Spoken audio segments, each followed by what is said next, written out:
So anything and everything starting from when I was 17, therapy, personal development, spent 50K, been there, done that, drugs, meditation, medication, anything, you name it, I've done it. Yeah. Okay. So now this was good. Nice. I learned some more. The releases, I'm going to release my ass. What's the question? I know, I'm sorry. I'm trying to get to the question, and I don't know exactly what the precise question is, but it's going into how happy, and I'm not disappointed if you tell me the truth. Please just tell me the truth. How happy can I actually get in this reality? What is this love state really about? Is there is there really something like this enlightenment?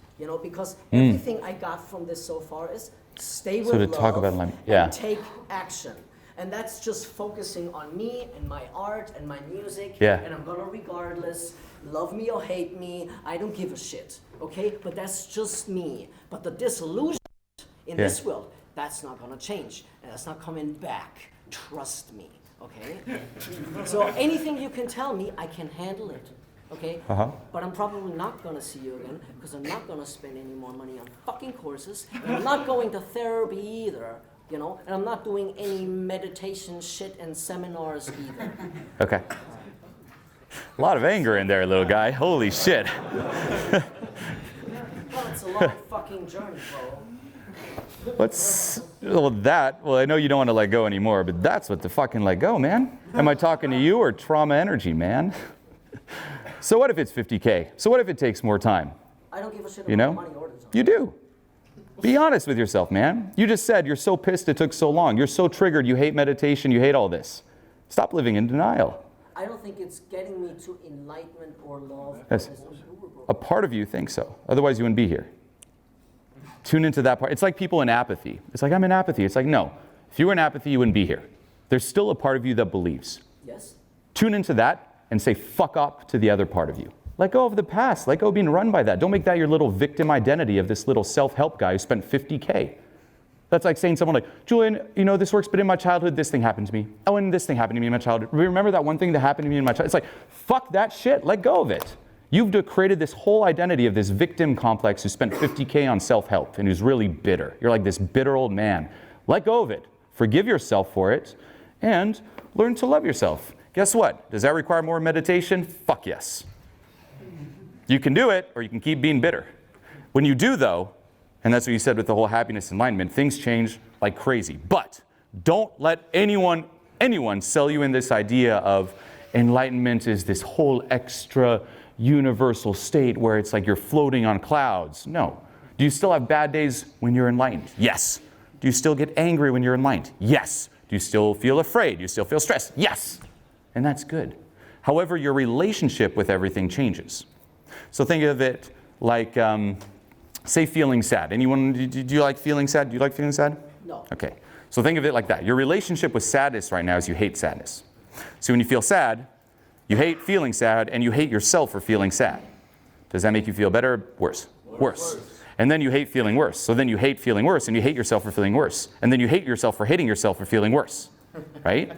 Let's imagine you were born in a world where from the moment you were born, I'm like, hey man, and everyone around you, it's not just me, it's society saying, hey, feeling sad is awesome. You go on YouTube, it's all these videos, how to be sad, the best method to be sad, how to be sad right now. Hey, take my course, I'll teach you how to be sad, the fastest way to sadness.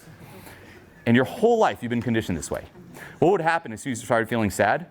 I'm sad! Right? Your relationship with it changes. It's still the thing, but suddenly you release all the attacking yourself or attacking yourself. The same with having a bad day. But bad days are awesome. I have a bad day. So that's what I'm saying. When it comes to enlightenment, like I personally don't like, and that's a lot of the old school stuff. Again, if you've been around for all those years with the 50K, there've probably been a lot of people saying, you'll reach this point of ultimate peace and no bad days, and that's never going to happen. Enlightenment, love, abundance is a state of, you could say, complete acceptance, self-acceptance, letting go of all those labels. It's the old Buddhism, letting go of attachment and resistance, and then riding that wave. There is no opposite. This whole I want to be enlightened, you're still resisting not being enlightened. Abundance has no opposite. Every emotion is there for a reason. But you change the label and you let go of being triggered. So instead of experiencing, say, triggered fear, you experience real fear. Instead of experiencing triggered anger, you experience real anger when there's something to address. All the emotions send you a signal. It's like, hey, threat, fear, anger, do something about this. And then when you do, it's gone. As opposed to running you. So think of enlightenment as you shift from, once more, the character to the player. You're still playing the game. There's still the highs and lows. But your experience changes completely because you detach your self-worth and it's a lot less heavy. You know? But you still have bad days. And it's also letting go of this perfection idea. Have I let go of everything? No. But I'm okay with that. Do I still get triggered? Yes. And I'm okay with that. Let go of all these labels of self-attack, of not being okay with you. Be okay with you completely. Easier said than done. But in my experience, at least, that's the type of thing. You know, that's what I've seen in terms of all the behind the scenes that I've seen. How happy you know? How happy are you? Pretty fucking happy. Yeah. I'm in love. But even with this scale too, everyone has a habitual state where they reside in the most, but then everyone experiences all the other ones. Overall, currently I am in love. Way more embracing. But there's still areas of life where I have some apathy. I still got that. There's still areas of life where I think I'm a victim. That still kicks in at times. So we all experience this, but overall it's like, what's your relationship to these levels? Are you experiencing grief out of love? Or do you have an anger relationship with grief? An anger relationship with apathy, or a fear relationship with apathy? Make sense? Yeah. So, happiness, I'd say love, but then you also reach that point where there's no longer this rating of your happiness. What about instead of feeling happy, you feel whole, you feel authentic? Let go of happy enlightenment. Think authenticity enlightenment. Even in terms of this release here, letting go gives you a sense of relief. Not happy relief, wholeness relief, a little bit of that friction, that resistance. You might feel super angry after this release. You might feel really sad. But that feeling of sadness and just accepting different parts is a lot better than and the so-called happiness that most people are used to experiencing. So fuck the feeling happy goal. Even in some of my videos, when I say happiness, I would say it with a capital H. It's more like this state of accepting. Think acceptance, authenticity over happiness. So there's no permanent happiness. And that idea, the permanent happiness goal, comes from the resisting of the bad emotions goal. So it's like you have the good. We're conditioned this way. We have all the good emotions and the bad ones. You know, happy, excited. My writing's horrible. Enthusiastic, etc., right? Then you have the bad ones, you know, sad, angry, you know, afraid. And most people get swung, like they're attached to being this, they want that goal, and that's why you sell them like, enlightenment is the ultimate happy, okay? So they're attached to being this, they resist being this. Now, in life, there's a certain swing. You feel happy, you feel sad. And every single one of these emotions is a part of you. It's part of, you could say, your emotional guidance system. It sends valuable data. It's part of being human. Thank God you have it. Resisting some of it is resisting part of you.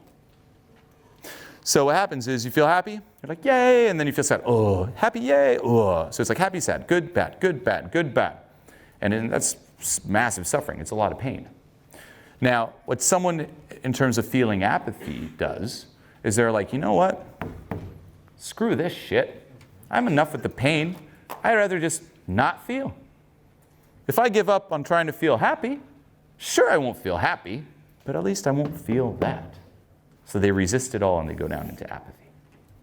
They escape the race by resisting everything, which isn't the right approach. Why? Because you're disowning more that is you.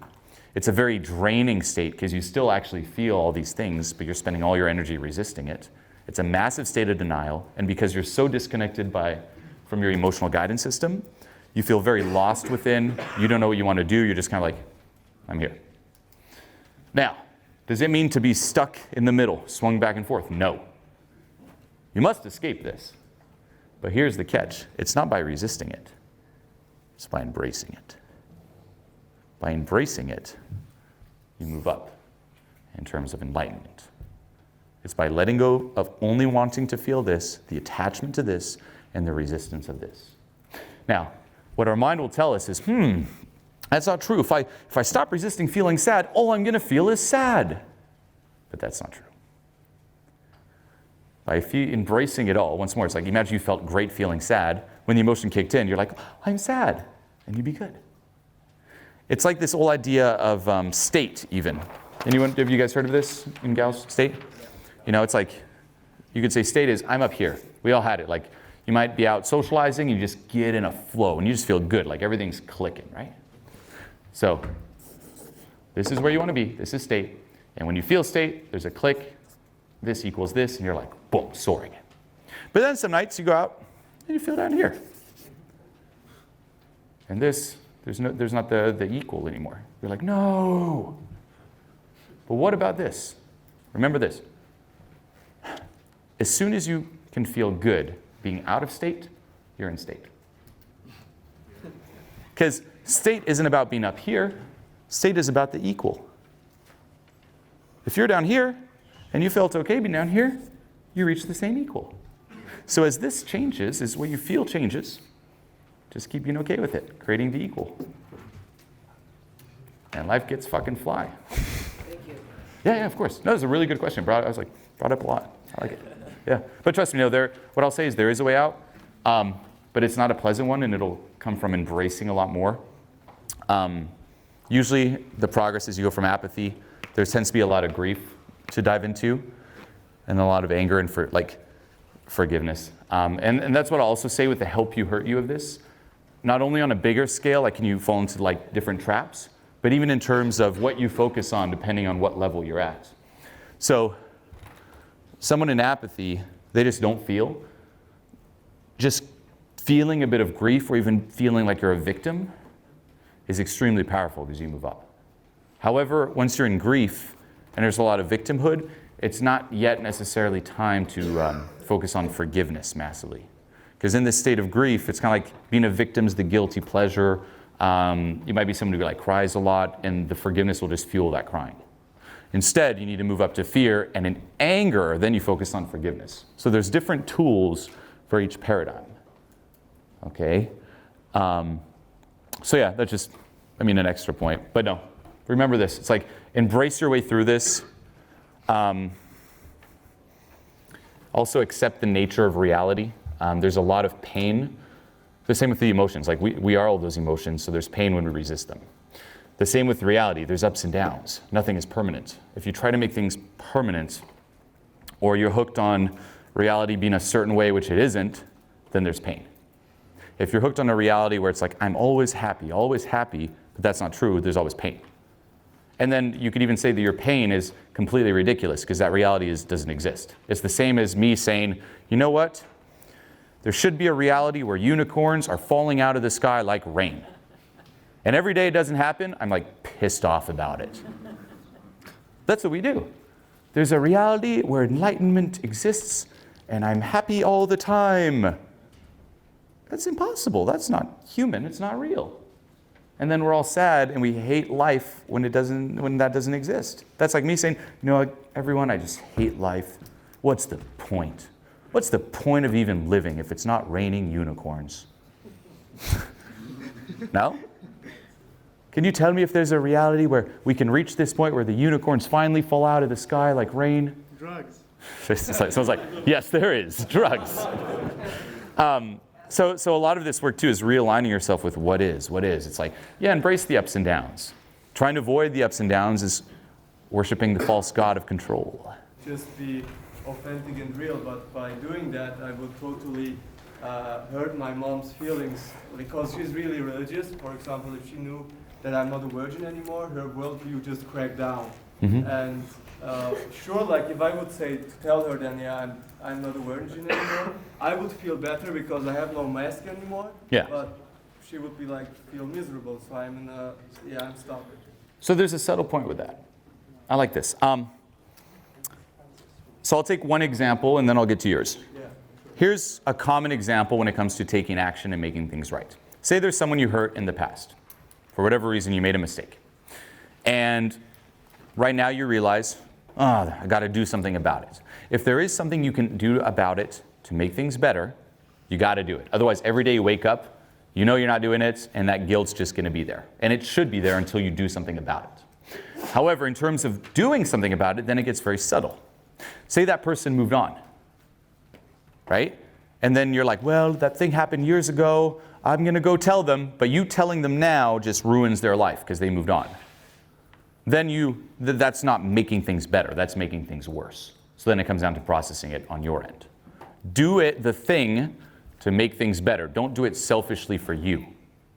Okay?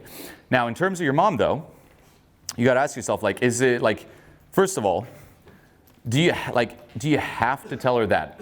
For example, there's some things I don't tell my mom. And I'm sure there's some things a lot of you don't tell your mom. And that's normal. There's some things she doesn't tell you. You know, it'd be kind of weird if I'm like, yeah, so I got my dick sucked. And like, no, that's just not appropriate. It's totally just not appropriate. Now, in my mind, am I like, but I'm not being authentic unless I tell her the details of my dick getting sucked. Right? It's like, that's kind of, it could be similar to the question. It's like, I just need to tell her about the dick sucked. Otherwise, it's like I'm wearing a mask. She doesn't know about the dick sucked, you know? So it's nuanced there. It's like, okay, well, what's the drive to tell her that? But one other thing to sink into is we call it like cutting the grown-up umbilical cord, right? When you're a baby, it's like zip. Yet, we all do it physically, but then a lot of us never do it, you could say, energetically later on in life. And we're still run by that. And then there's always that, if I disappoint my parents, At some point, you got to be like, hey, I'm my own man. This is me. And also accept that if your relationship with her is built on this lie, then it's not really a relationship. So, will it hurt her at some times? Yes, but you got to find that balance. But there is that phase where you got to let her know, like, hey, I'm not yours. I come from you, but I'm not yours. I'm my own person, my own life. Nothing against you. I'm not doing it to hurt you or anything, but this is me, and you need to see that this is me. And there might be some friction. You're cutting the cord. It's not fun. But it is that rite of passage that a lot of people have to go through. Unfortunately, most people don't, and they're just run by this. And it creates a lot of resentment too. Because the longer you start compromising that calling within the purpose to please her, you're going to start resenting her. You're like, it's her fault, I'm not following it. And that'll ruin a relationship. How do we have to go about our journey like forgetting about maybe our past content? How do we use this new... Well, notice how this takes care of most of it. Like working on your social skills, you don't need to work on your social skills. Let go of being triggered. Let go of what's blocking that charisma you have inside from coming out. Again, this is also my journey in terms of teaching. It's always about like results. Okay, in the past it's like, well, you become interesting with what you say and little routines. No. Then you go a little deeper. You're like, okay, well, how do I, just get in that state where I never run out of things to say and different principles? No, just go even deeper. It's like, wait a minute. What's blocking the charismatic me from coming out? If you let go of that, you're charismatic. Think of it like this. There are different realities, different paradigms. In one reality, there's someone who thinks that they're shy. There's someone who thinks that they're boring. There's someone who has social anxiety challenge. Social anxiety, you feel stifled talking to certain people. In that reality, does it make sense for that person to learn how to push their own buttons? Yes. For a person who's like, in that reality, yes. For a person, does it make sense to learn how to desensitize and overcome social anxiety? Yes. Does it make sense for that person to come up with techniques to be charismatic? Yes. But it's this reality where we're making things way too hard, and it never really gets to the cause. There's another reality where this person feels amazing. And all those things just happen by default. So, different tools for different paradigms. Look for the easier paradigm.